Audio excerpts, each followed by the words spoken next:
Lunch hour at Ridgeway Women's Correctional Facility.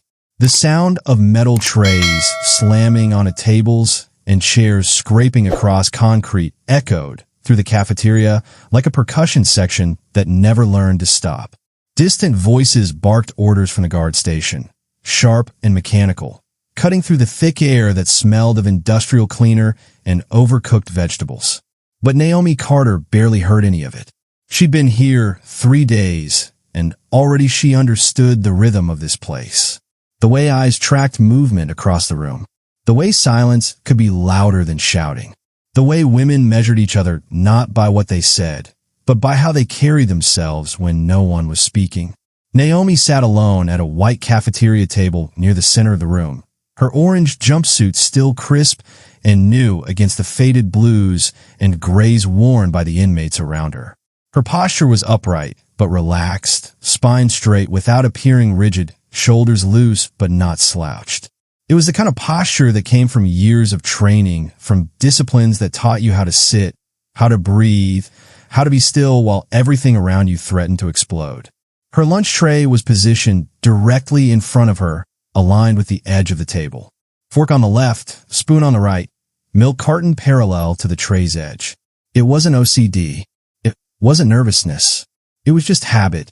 The kind of unconscious discipline that becomes second nature when you've spent years in environments where control matters, where even small details can be the difference between winning and losing.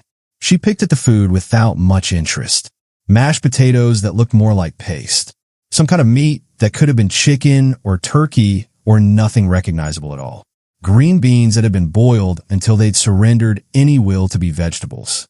But she ate anyway, mechanically, fueling the body the way you'd put gas in a car. Not because it tasted good, but because it was necessary. Around her, the cafeteria hummed with the energy of 100 women forced to share space they didn't choose. Inmates in blue work uniforms clustered at tables in groups of 4 or 5, speaking in low tones that occasionally erupted into sharp laughter or sudden silence. Some ate quickly, eyes darting toward the guards. Others took their time, using the lunch hour as the closest thing to freedom they'd get all day. And they watched her. Not directly, not obviously, but Naomi could feel it the way you feel someone staring at the back of your head in a crowded room. The sideways glances, the whispered conversations that stopped when she shifted position, the assessment happening behind eyes that had learned to see weakness before it announced itself. They were figuring her out, or trying to determine where she fit in the invisible hierarchy that governed every interaction in this place. Was she soft? Was she dangerous? Was she someone to befriend or someone to test? In here, those questions got answered fast, usually in ways that left marks. But Naomi didn't acknowledge the attention, didn't turn to meet anyone's gaze, didn't offer the kind of nervous smile that new inmates sometimes used to try to make friends quickly. She simply sat, ate, and breathed, present but separate, there but not engaged. It wasn't fear that kept her quiet. It was strategy. She'd learned long ago that the first person to speak isn't always the one who controls the conversation. That the first person to react isn't always the one who wins the fight. In Brazilian jiu-jitsu, there's a concept called positional dominance before submission. You don't go for the finish until you've secured your position. You don't force the action until you understand the landscape. And right now, Naomi was studying the landscape. The woman 2 tables over with the scar across her left eyebrow, and the way she commanded space without raising her voice. The guard near the door, who checked his phone more than he watched the room. The group of 3 women in the corner who ate in synchronized movements, like a pack that had been running together for years. The tension between 2 inmates at separate tables who wouldn't look at each other, but whose body language screamed unfinished business. Naomi absorbed it all without appearing to look. Filed it away in the part of her mind that had been trained to recognize patterns, to anticipate movement, to read intention before it became action. The cafeteria was loud, chaotic, emotionally charged in the way that spaces full of caged people always are. But inside Naomi's mind, there was only quiet. The kind of quiet that comes before violence. The kind of stillness that professional fighters know better than anyone. Not the absence of awareness, but the presence of absolute focus. She took a sip of milk from the small carton, set it down precisely where it had been, and allowed herself the smallest exhale. Then she heard it.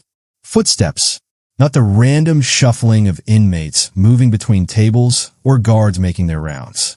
These were purposeful, deliberate, approaching from behind her left shoulder with the kind of measured pace that said whoever was walking knew exactly where they were going and why. The rhythm of the room shifted. Conversations didn't stop, but they changed pitch. Eyes that had been watching Naomi now watched the space behind her. Even the guards seemed to straighten slightly, attention sharpening. Naomi didn't turn around. She simply placed her fork down on the tray, aligned it with the spoon, and waited. Because she knew what was coming.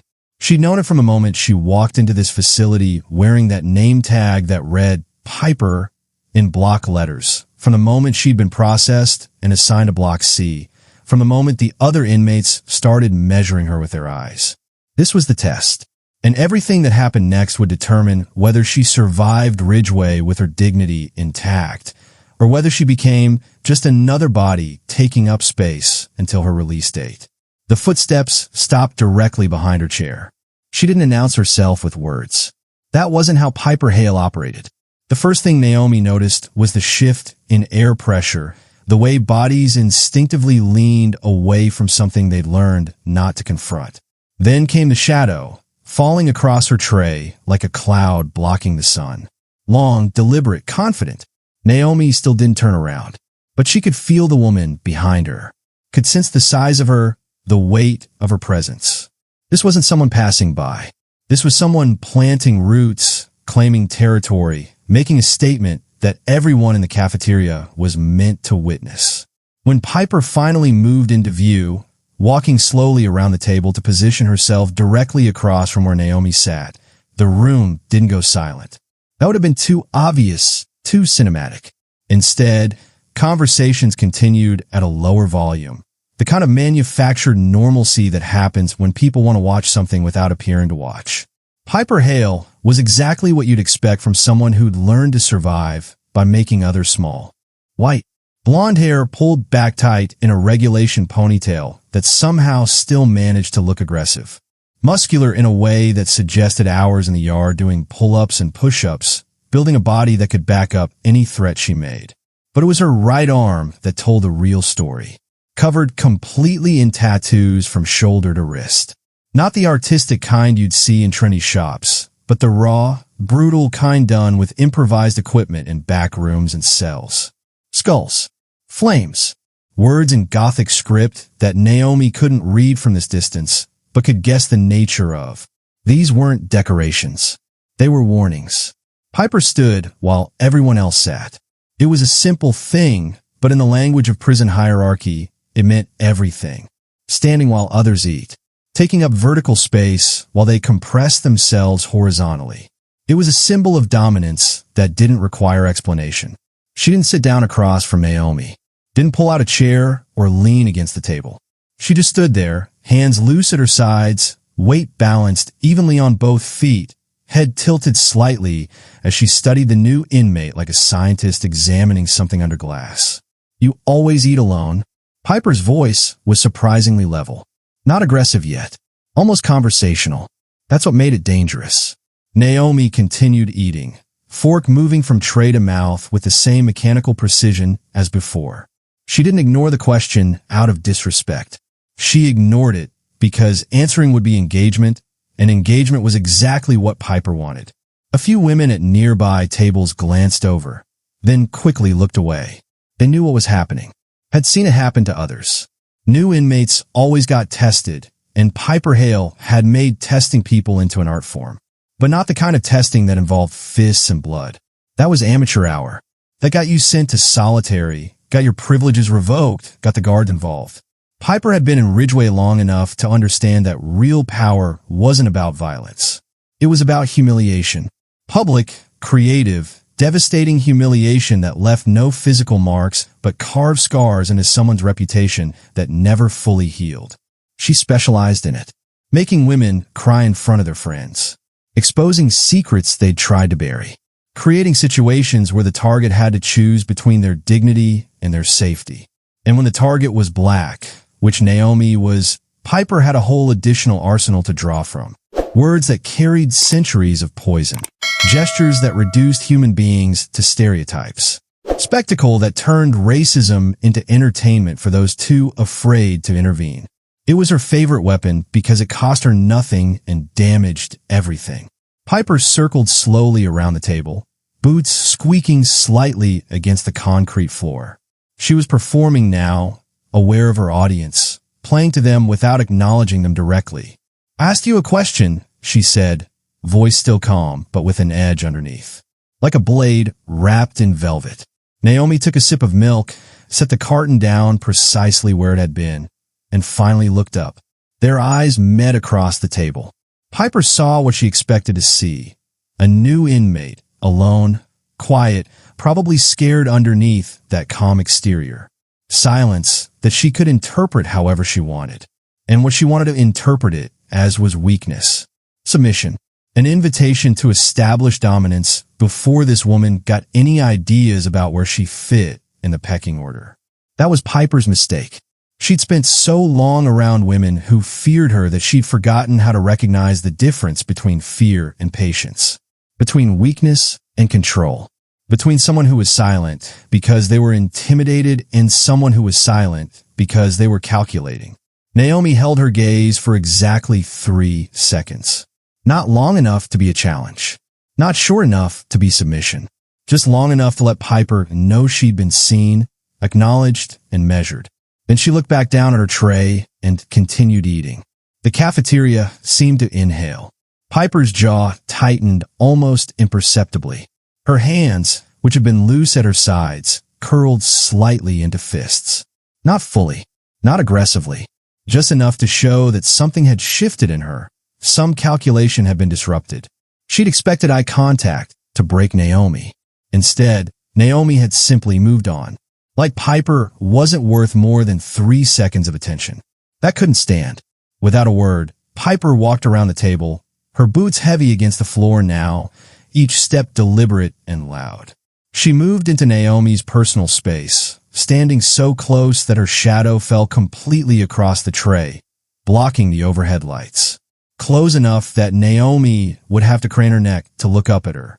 Close enough that everyone in the cafeteria could see who was standing and who was sitting. Close enough that the message was clear. Whatever happened next, Piper Hale had initiated it, controlled it, and would determine how it ended. Or so she thought. Naomi set her fork down one more time, aligned it perfectly with the spoon, and finally, slowly, looked up at the woman towering over her. And she smiled. Not a friendly smile. Not a nervous smile. Something else entirely. "You deaf or just stupid?" Piper's voice cut through the cafeteria noise, loud enough that conversations at nearby tables faltered. She wanted an audience. Needed one. Because humiliation without witnesses was just conversation. And conversation didn't build the kind of reputation that kept you safe in a place like Ridgeway. Naomi's fork paused halfway to her mouth, hovered there for a moment, then completed its journey. She chewed slowly, deliberately, swallowed, and reached for her milk carton. The same mechanical precision she'd maintained since sitting down. The same refusal to acknowledge that anything unusual was happening. It was the worst possible response.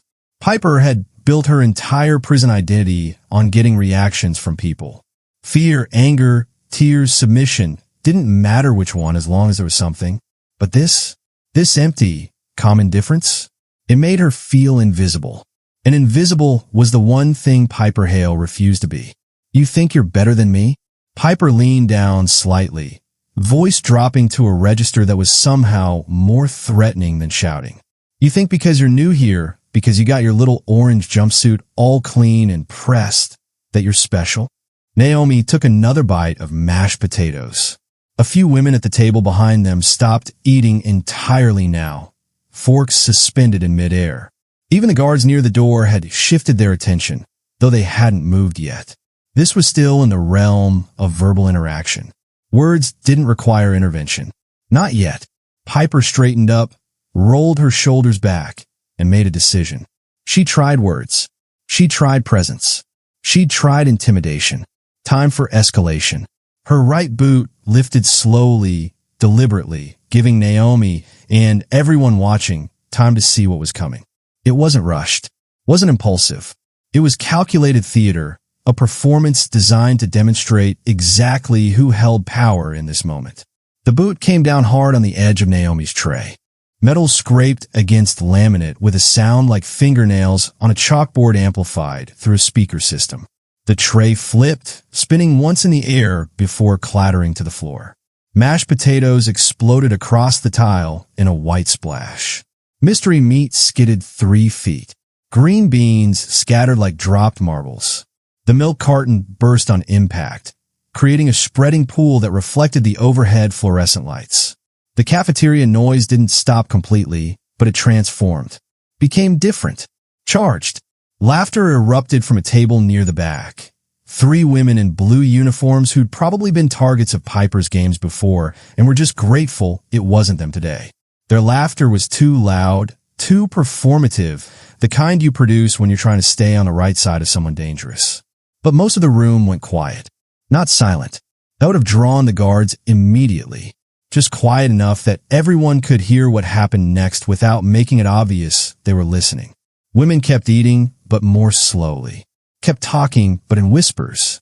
Kept their eyes on their own tables while their peripheral vision tracked every movement at Naomi's. Piper wasn't finished. She lifted her boot again, placed it deliberately on the table where Naomi's tray had been, the sole leaving a smear of mashed potatoes against the white surface.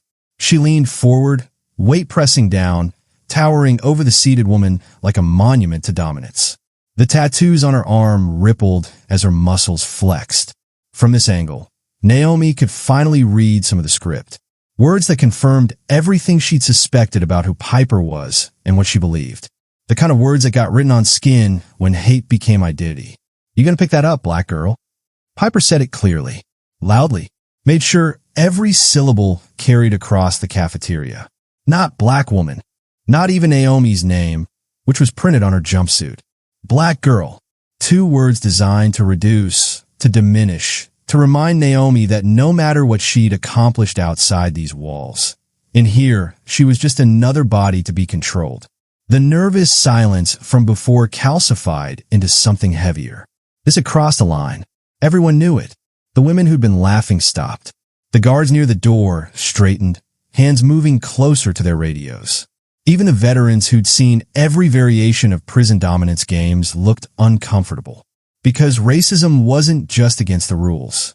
It was gasoline in a place already burning. But Piper didn't care about rules. She cared about establishing her position at the top of the hierarchy, and if that meant using the ugliest tools available, so be it. She'd been doing it for years. It had worked every time. Until now. Naomi sat completely still for 5 seconds that felt like 5 minutes. Her hands rested on her thighs, palms down, fingers spread slightly. Her breathing remained even, controlled, the kind of breathing that comes from years of meditation and combat training. Her face showed nothing. Not anger, not fear, not humiliation, nothing. And somehow, that nothing was more powerful than any reaction Piper had anticipated. Then Naomi looked up. Her eyes found Piper's and held them with an intensity that made several women at nearby tables lean back instinctively. It wasn't aggression, wasn't rage. It was something colder, more focused, the kind of look that predators recognize in other predators. The kind that says, "I see you, I've measured you, and I've already calculated how this ends." When Naomi spoke, her voice was quiet enough that only Piper and the closest tables could hear. Just once. 2 words.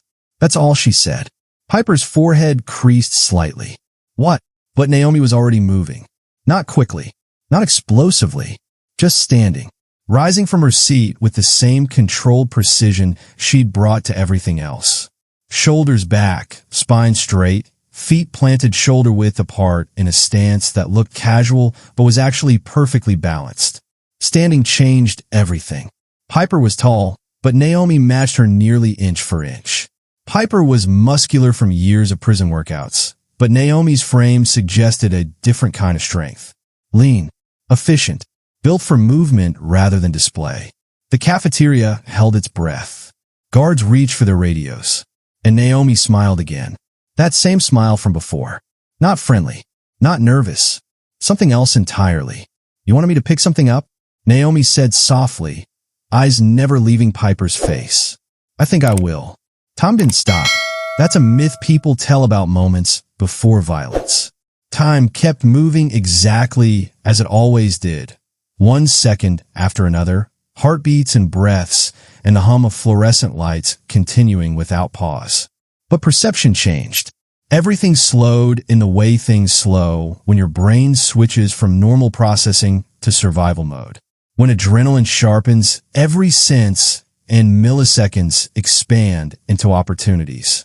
When the body remembers training that the conscious mind might have forgotten. Naomi stood fully upright now, and the cafeteria seemed to recalibrate around her presence. She wasn't big in the way Piper was big. Didn't have that aggressive bulk built from years of prison yard calisthenics and cheap commissary protein. But there was something in the way she occupied space that made women at nearby tables shift their weight, made guards move their hands closer to their equipment, made even Piper's smirk falter for just a fraction of a second. It was the stillness. Not the stillness of fear, where the body freezes because it doesn't know what to do. This was different. This was the stillness of something coiled, something waiting, something that had been trained to remain absolutely calm while calculating distance, angle, balance, leverage. The kind of stillness that comes before control violence. Naomi took a step forward. Not back, not to the side. Forward, directly into Piper's space, closing the distance instead of creating it. It violated every instinct that prey animals have, every natural response that untrained people default to when confronted with aggression. But Naomi wasn't untrained. Her movement was economical. No wasted motion, no dramatic wind-up or aggressive posturing. Just one foot placed deliberately in front of the other, weight shifting smoothly from back leg to front, hips aligned, shoulders square. The kind of footwork you only get from thousands of hours in training rooms. And for just a moment, Naomi wasn't in the Ridgeway cafeteria anymore. She was in a gym in Seattle 7 years ago, the mat beneath her feet worn smooth from use. Her instructor's voice in her ear. Distance is an illusion. You control distance, you control the fight. The smell of sweat and cleaning solution. The sound of bodies hitting mats in controlled falls. The feeling of a training partner trying to choke her while she remained absolutely calm, working the problem, finding the angle, executing the escape. She was in a Brazilian jiu-jitsu tournament in Portland 3 years ago, competing in the advanced division. The crowd noise fading to background static as she gripped her opponent's GI. The familiar pressure of someone trying to break her posture, hyperextend her elbow, force her to tap. The deliberate breathing that kept her heart rate steady while her body worked at maximum output. She was in her instructor's private class, just 5 students learning the concepts that most people never got to. Violence without emotion, he'd said, demonstrating a joint lock that could break an arm in 2 seconds. Not angry, not scared, just technical, just physics, pressure testing, control drills. Thousands of repetitions until the movements became automatic, until the body knew what to do before the brain finished thinking about it.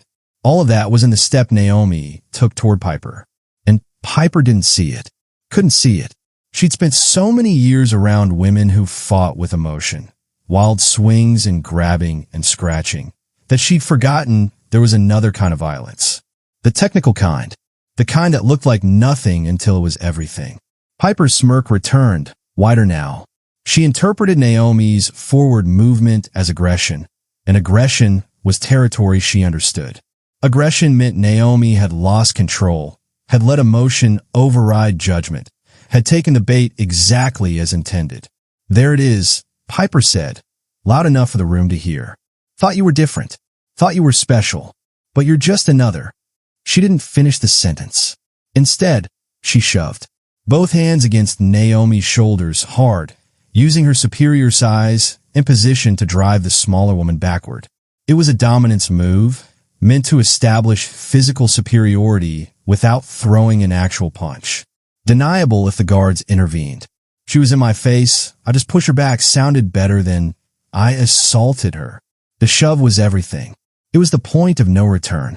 The moment when words became action, when social hierarchy became physical confrontation, when Piper committed to a course that couldn't be undone with apologies or explanations. It was also permission, because in that moment, with witnesses watching and guards moving closer and Piper's hands making contact with her body, Naomi was no longer the aggressor. She was defending herself.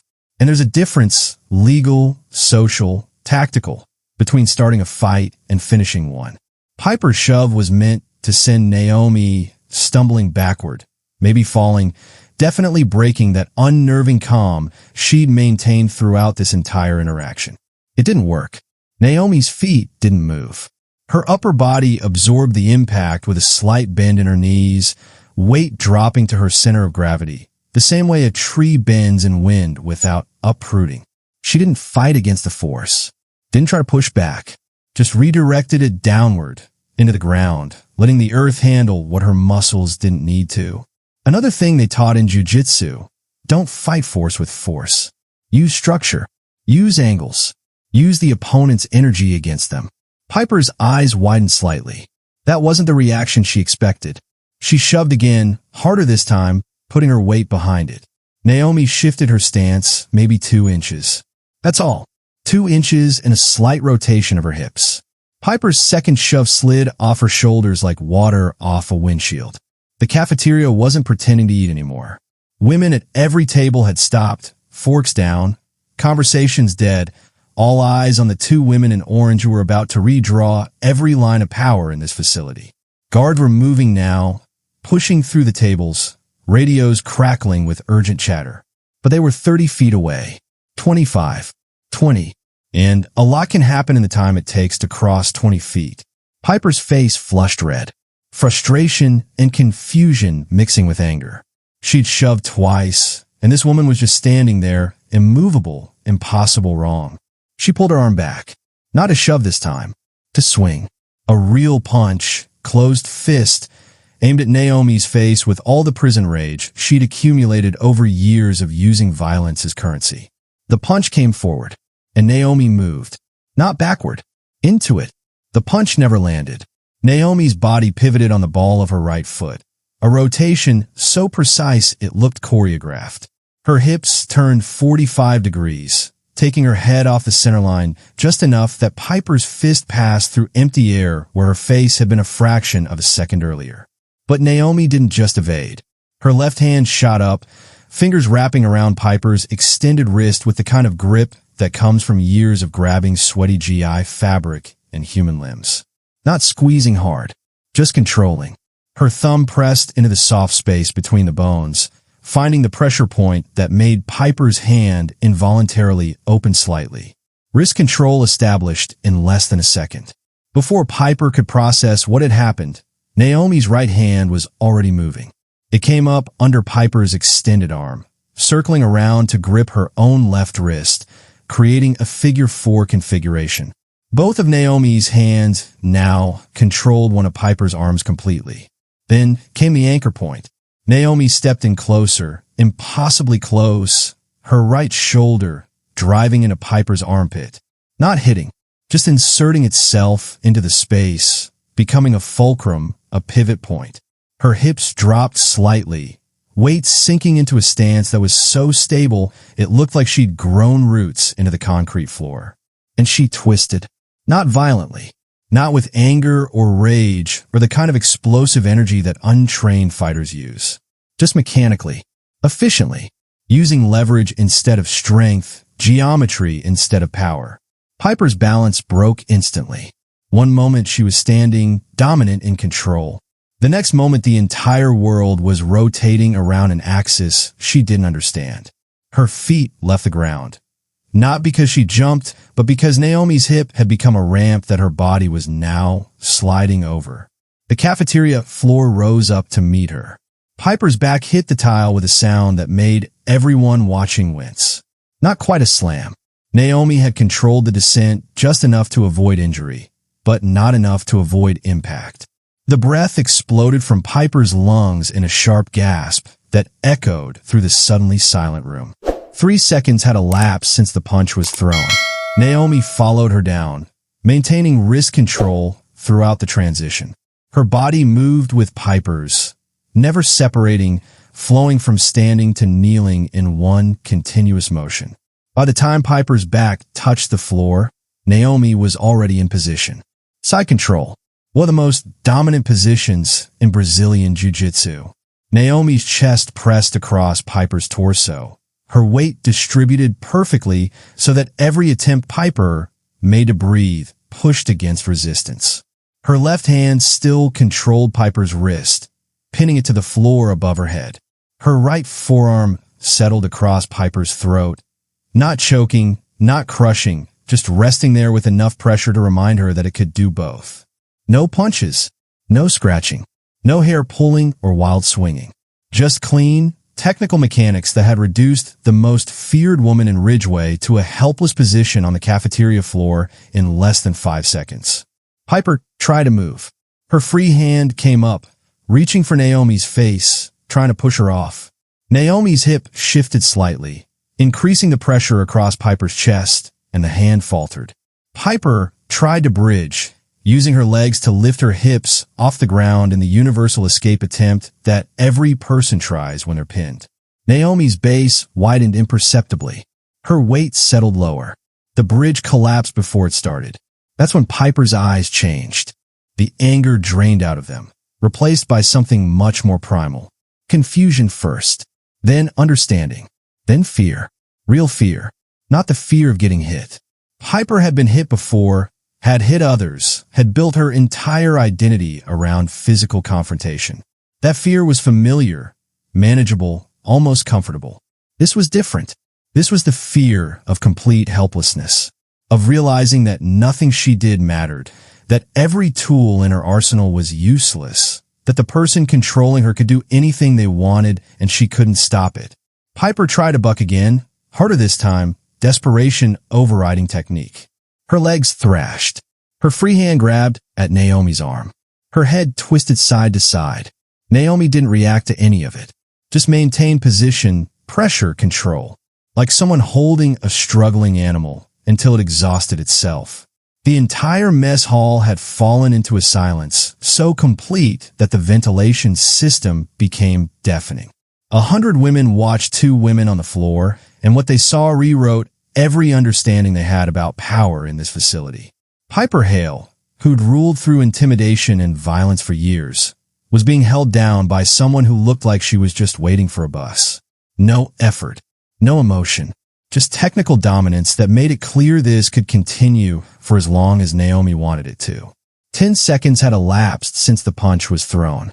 Naomi leaned closer, her mouth near Piper's ear, voice low enough that only the 2 of them could hear. "I said just once," she whispered. "I meant it." Piper's eyes widened further. "You're going to get up when I let you," Naomi continued, voice still perfectly calm, perfectly controlled. "You're going to walk away, and you're never going to put your hands on me again. Do you understand?" Piper tried to speak, but the pressure across her chest made it difficult. She managed a small nod instead. "Say it. I understand." 15 seconds had elapsed. Guards were 15 feet away, shouting orders, radios crackling, boots pounding against concrete. Naomi released Piper's wrist, removed her forearm from her throat, shifted her weight backward and stood up in one smooth motion, hands visible at her sides, posture non-threatening, expression neutral. By the time the guards reached them, weapons drawn and voices raised, Naomi was standing 5 feet away from Piper with her hands slightly raised, palms forward. "She attacked me," Naomi said simply. "I defended myself." Piper was still on the floor, gasping, one hand on her throat, staring up at the ceiling like she was trying to understand what had just happened to her. The guards looked between the 2 women, looked at the witnesses, looked at each other, and they knew. Everyone knew. The entire hierarchy of Ridgeway Women's Correctional Facility had just been rewritten in 15 seconds of technical perfection that terrified the witnesses more than any punch could have. because violence that looked like violence was understandable. But this was something else entirely. The interrogation room was smaller than the cell Naomi had been assigned. Gray walls, gray table, 2 gray chairs bolted to the floor. A camera mounted in the corner with a red light that blinked every 3 seconds like a metronome. Naomi sat with her hands folded on the table, back straight, breathing steady. She'd been here for 2 hours while administrators reviewed footage and took statement from witnesses. She hadn't asked for water, hadn't asked for a lawyer, just waited with the same patience she'd shown in the cafeteria. Across from her, Assistant Warden Martinez scrolled through something on a tablet, her expression carefully neutral. She was in her 50s, with steel gray hair, pulled back in a bun, and eyes that had seen every variation of prison violence over a 30-year career. "You want to tell me what happened out there?" Martinez finally said, not looking up from the screen. "I was eating lunch. Another inmate became aggressive. She shoved me, and she threw a punch. I defended myself." "Defended yourself." Martinez set the tablet down, folded her hands to mirror Naomi's position. "You put her on the ground in under 5 seconds. That's not defense. That's training." Naomi said nothing. Martinez tapped the tablet. "I've watched this footage 17 times. You know what I see? No punches, no striking, no aggression in your body language at all. Just," she paused, searching for the word, "application. Like you were following a manual. I didn't want to hurt her. You could have. That's what concerns me." Martinez leaned back in her chair. "Piper Hale has been in 3 fights this year. Sent 2 women to medical. She's not someone who goes down easy. But you made her look like a child." The red light blinked. 3 seconds. 3 seconds. 3 seconds. "I used the minimum force necessary to stop the threat," Naomi said quietly. "Stop the threat." Martinez's eyebrows raised slightly. "That's interesting phrasing. Most inmates would say defend myself or fight back. You sound like someone who's been trained." "Yes." Naomi met the warden's eyes. "I was." The tablet sat between them. The footage paused on a frame, showing Naomi in perfect side control, Piper's face twisted in panic. Martinez studied Naomi for a long moment, then pulled up something else on the screen. Naomi Carter, age 34. First offense. Sentenced to 18 months for aggravated assault resulting in permanent injury. She looked up. "But that's not the whole story, is it?" "No." "Tell me the rest." Naomi was quiet for 5 seconds. Then, "I was a tactical combat instructor. 11 years. I trained military personnel, law enforcement, private security. Specialized in de-escalation, threat neutralization, and physical restraint techniques." Martinez nodded slowly, like pieces were falling into place. "Go on." "I taught people how to control violent situations without escalating them. How to subdue someone without injuring them. How to use the minimum force necessary to preserve life, both theirs and the person they're engaging with." And then, the red light blinked. Naomi's hands tightened slightly, the first break in her composure since entering the room. "Then I saw someone attacking a woman outside a grocery store. 14 months ago. Late evening, parking lot. He had her on the ground. Nobody was helping. Everyone was just watching." Martinez waited. "I intervened. Used the same techniques I'd taught hundreds of times. Separated him from the victim. Established control. Neutralized the threat. Exactly by the book." Naomi's voice remained level, but something underneath it had shifted. "The technique worked perfectly. That was the problem." "What do you mean?" "He had a pre-existing condition. Something with his neck vertebrae, congenital weakness that nobody could have known about. The hold I used, which I'd applied thousands of times in training without incident, compressed something it shouldn't have. By the time paramedics arrived." She stopped, jaw working slightly. "He survived, but he'll never walk again." The room fell silent except for the hum of fluorescent lights and the ventilation system pushing stale air through metal vents. Martinez set the tablet down. "The woman you saved testified on your behalf." "Yes." "The DA argued you used excessive force." "Yes." "Your defense argued you acted reasonably given the circumstances." "Yes." "And you took the plea deal for 18 months instead of risking trial." Naomi nodded. because he'll spend the rest of his life in a wheelchair. And that's my fault, regardless of legal definitions or justifications. I could have done something different. Could have waited for police. Could have. She stopped herself, exhaled slowly. I did what I was trained to do. And someone is paralyzed because of it. Martinez studied her for a long moment. That's why you didn't fight back harder in the cafeteria. I only use what's necessary. Nothing more. Because you're afraid of what happens when you do. Naomi's silence was answer enough. Martinez stood, picked up the tablet. The footage shows clear self-defense. Piper initiated contact. You responded with restraint. Multiple witnesses confirm. She walked toward the door, then paused. But let me be clear about something, Ms. Carter. What you did out there, the control, the precision, people noticed. Word spreads fast in here. I know. Some will respect you for it. Some will be afraid of you. And some, Martinez opened the door, will see it as a challenge. Naomi remained seated, hands still folded on the table. I didn't want this, she said quietly. Martinez looked back at her. What you want and what you don't always align. Especially not in here. The door closed with a heavy metallic click. Naomi sat alone in the gray room with a blinking red light, carrying strength she wished she didn't have, haunted by the one time her perfect technique had worked exactly as designed, and broken someone beyond repair. 3 days after the cafeteria incident, Piper Hale sat alone at lunch. Not by choice, not as a power move, but because no one wanted to sit with someone who'd been exposed as weak. In prison, perception was reality, and reality had shifted in 15 seconds of technical perfection that everyone had witnessed. The women who used to laugh at her jokes now ate at different tables. The ones who used to watch her back now watched the floor when she walked by. The respect she'd built through years of intimidation had evaporated the moment Naomi Carter made her helpless on the cafeteria floor. Piper kept her eyes down, ate quickly, and left before anyone could mistake her presence for an invitation to test her the way she'd tested others. Across the room, Naomi sat at the same table where everything had changed. Same white surface, same metal chair, same orange jumpsuit, and a lined lunch tray with fork on the left, spoon on the right, milk carton parallel to the edge. But everything around her was different. Inmates gave her space. Not out of fear exactly, though there was some of that, but out of respect for something they couldn't quite articulate. She hadn't dominated Piper through violence, hadn't humiliated her with words, hadn't celebrated or bragged or tried to claim territory the way others did when they won fights. She just stopped a threat and walked away. And somehow that made her more powerful than anyone in Ridgeway.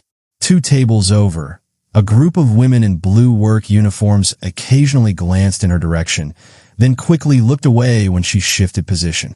Near the door, a guard who'd been present during the incident watched her eat with an expression that mixed wariness with something close to professional curiosity. Naomi noticed all of it, processed it, accepted it as the reality she now inhabited. She'd become untouchable without seeking authority, feared without wanting fear, powerful in a way that made her profoundly uncomfortable. Because power had consequences. She knew that better than anyone. A guard approached her table, different from the ones who'd responded to the cafeteria incident. Older, female, with sergeant stripes on her sleeve. Carter, warden wants to see you. Naomi set her fork down, aligned it with the spoon, and stood without question. Warden Patricia Reeves sat behind a desk made of dark wood that looked out of place in a facility built from concrete and steel. She was in her early 60s, black, with close-cropped gray hair and reading glasses perched on her nose as she studied a computer monitor. Sit, she said without looking up. Naomi sat. Reeves clicked something with her mouse, and the monitor rotated slightly so Naomi could see it. The cafeteria footage played in silent slow motion. Piper's punch coming forward. Naomi's pivot. The wrist control. The takedown. The pin. All of it rendered in grainy security camera quality that somehow made the precision more obvious. I've been a corrections officer for 37 years, Reeves said, still watching the screen. I've seen thousands of fights, brawls, ambushes, full riots. Know what I've never seen? She paused the footage on the frame where Naomi had Piper controlled, forearm across her throat, expression completely calm. Discipline, judgment, control under pressure. Reeves finally looked at Naomi. You could have hurt her badly. Broken bones. Caused serious injury. Instead, you used exactly enough force to stop the threat and nothing more. Naomi said nothing. Assistant Warden Martinez gave me your background. Tactical combat instructor. 11 years teaching military and law enforcement. Reeves leaned back in her chair. And you're in here because you did your job too well one time. I'm in here because someone is paralyzed. You're in here because you intervened when no one else would. Reeves removed her glasses, set them on the desk. There's a difference. Not to him, there isn't. They sat in silence for a moment. Outside the office, the prison hummed with its usual noise, doors clanging, voices echoing, the constant mechanical breathing of an institution that never slept. I'm not going to punish you for what happened in the cafeteria, Reeves said finally. The footage is clear. Self-defense. Multiple witnesses confirm Hale initiated contact. You responded appropriately. Naomi nodded slowly. But I'm going to offer you a choice. What kind of choice? Reeves pulled a folder from her desk drawer, opened it. We've had 3 serious assaults in the last 6 months. 2 resulted in extended medical treatment. 1 inmate lost vision in her left eye. All of them could have been prevented if people knew how to defend themselves without causing permanent harm. She slid the folder across the desk. Naomi didn't touch it. I wanted to teach a class.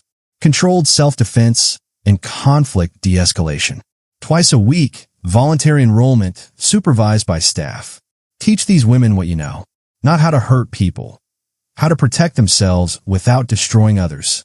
Naomi looked down at the folder, then back at the warden. Why? Because what you did in that cafeteria wasn't violence. It was discipline. And discipline is exactly what most people in here never learned. Reeves leaned forward. You have a skill that could help people. You can either let it sit dormant for 18 months, or you can use it to make this place safer. I'm not looking for redemption. I'm not offering it. I'm offering responsibility. There's a difference. Naomi was quiet for 5 seconds. Then she reached across the desk and picked up the folder. 2 weeks later, Naomi sat in the cafeteria at lunch. Same table, same tray alignment, same orange jumpsuit and controlled breathing. But this time, when she looked up, she saw something different. Across the room, 3 women were practicing a wrist release technique she'd taught them the day before. Badly, incorrectly, but they were trying. Learning that there was another way to respond to aggression besides fear or escalation. Near the door, a woman who'd been in 2 fights last month now walked with different posture. More confident, less defensive, like she discovered that strength didn't require violence.